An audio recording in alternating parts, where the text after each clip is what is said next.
Senhor presidente, senhoras e senhores vereadores, hoje, 3 de outubro, são 60 anos da lei assinada pelo presidente Getúlio Vargas, que criou o monopólio do petróleo. O presidente Vargas, se entrar no YouTube, vocês vão buscar uma imagem da época, curta, 1 minuto e meio, aonde Getúlio Vargas, com o seu carro presidencial aberto, sobe a rampa da Câmara de Deputados, hoje Assembleia Legislativa, para assinar um ato com a expressão que teve do monopólio estatal do petróleo. 5 anos antes, um forte movimento de juventude, de estudantes, iniciou o movimento Petróleo é Nosso. É bom registrar que um dos principais líderes do movimento Petróleo é Nosso foi o depois vereador dessa casa, Wilson Leite Passos. Como o movimento Petróleo é Nosso, ele somava todas as forças políticas, à direita, à esquerda, e o vereador Wilson Leite Passos era uma pessoa muito próxima ao brigadeiro Eduardo Gomes. Ele foi um dos líderes desse movimento. É bom se registrar para se saber que um vereador depois teve essa importância. O processo seguiu 5 anos e, finalmente, naquele ato que faz memória sempre e permanentemente a todos nós. Todos nós temos orgulho da Petrobras, uma empresa dessa grandiosidade. Por que Getúlio escolheu a data de 3 de outubro? Porque 3 de outubro é a data que caracterizou a Revolução de 30. É a data que Getúlio sai do Rio Grande do Sul, liderando as forças que viriam em direção ao Rio de Janeiro. Um processo bem brasileiro. Ali na fronteira do Paraná com São Paulo, os 2 grandes exércitos se confrontaram. E aconteceu o que veio a ser conhecido como a Batalha de Tararé, que se dizia que seria a maior batalha civil da história da América Latina, mas foi a batalha que não houve. E as forças se confraternizaram e Getúlio desceu em direção ao Rio de Janeiro, já para tomar o poder. O presidente Washington Luiz tinha saído por um acordo com o cardeal, um acordo com o exército, e o presidente, naquele momento em exercício, era o general Tasso Fragoso. Essa data, 3 de outubro, marca muito a consciência nacional, e por isso Getúlio Vargas escolheu essa data para poder assinar a lei do monopólio estatal do petróleo. Amanhã, nós estaremos cumprindo 25 anos da Constituinte de 1988.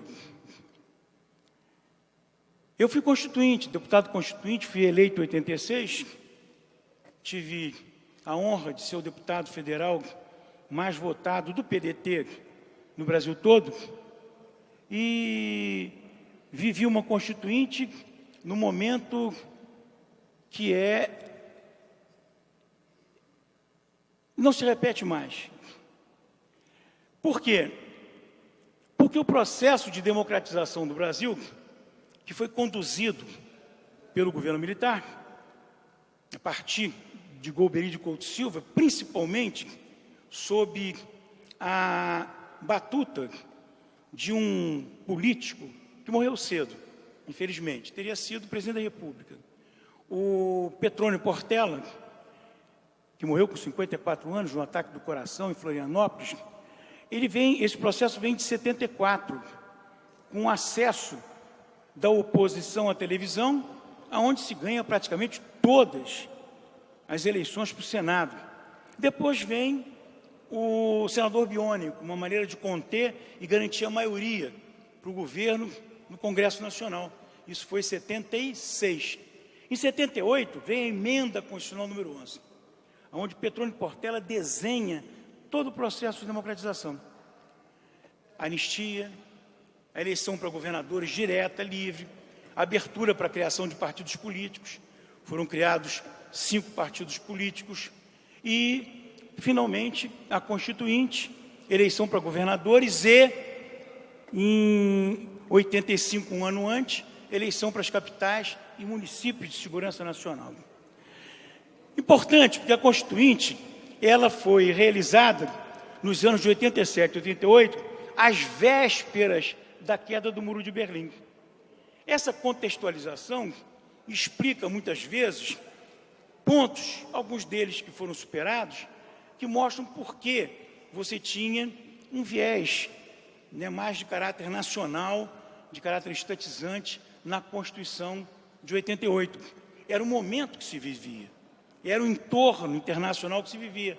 Provavelmente, se a Constituinte fosse em 91, 90, o ambiente já seria diferente. E mais ainda, com o plano cruzado, olha que coisa paradoxal e interessante. Com o plano cruzado, o governo, o PMDB, elegeu mais de 60% dos deputados constituintes. Mais de 300, 315 ou 316 deputados constituintes. Mas o ambiente, naquele momento, inclusive o ambiente do PMDB, o ambiente da conjuntura econômica, da dificuldade, do sucesso inicial do plano cruzado, levou o perfil da bancada do PMDB da direita em direção à esquerda. Esse perfil deu garantias de que a Constituinte não teria uma maioria avassaladora, como não teve. Depois veio o corte, a ruptura, o PSDB, uma série de constituintes que votaram mais à esquerda do PMDB do que com a linha de seu partido.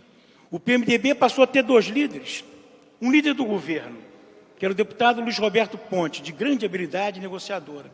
Era presidente da Associação de Empreiteiros do Rio Grande do Sul, que depois foi ministro da Casa Civil do presidente Sarney.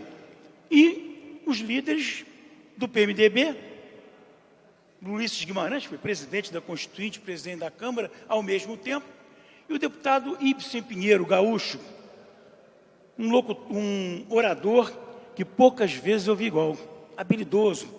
Esse homem sofreu uma enorme injustiça, porque numa campanha eleitoral, usaram a conta dele e não a conta política, a conta do candidato, para depositar uma ajuda que seriam hoje, 20 mil reais. E ele acabou sendo cassado, tendo que excluir, porque havia uma prova clara de que haviam recebido ajuda eleitoral na sua própria conta particular. Foi um momento muito importante, presidente. Quando perguntam, essa Constituição, ela precisa ainda ser emendada aqui e ali? Já foi algumas vezes, várias vezes. Claro que sempre precisará, porque ela ocorreu naquele momento de transição. E mais ainda, ela ocorreu com um Congresso disperso, num momento de crise econômica grave, uma inflação enorme.